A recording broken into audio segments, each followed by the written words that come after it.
ఈ తెలుగు రాష్ట్రాలలో ఉన్నటువంటి పేదరికాన్ని నిర్మూలించాలంటే ముందుగా మనకు కావాల్సింది విద్యా వైద్యం.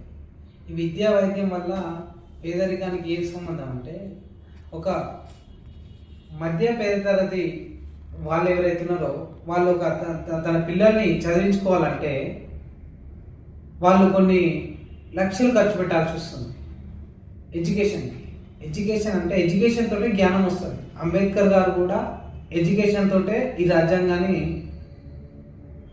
రాసింది. అలాంటి ఎడ్యుకేషన్ని ఒక వ్యాపారంగా చేయొద్దని చెప్పేసి విద్యార్థుల రాజకీయ పార్టీ పుట్టుకొచ్చింది. ఆ ఎడ్యుకేషన్ పేదవానికి అందట్లేదు. అదేవిధంగా ఆరోగ్యం పబ్లిక్ ఎంతో అవసరం. ఈ ఆరోగ్యం విషయంలో మనం ప్రభుత్వ హాస్పిటల్కి పోతే మనకు మెరుగైన వైద్యం అందట్లేదు. ఈ వైద్యం అందట్లేదు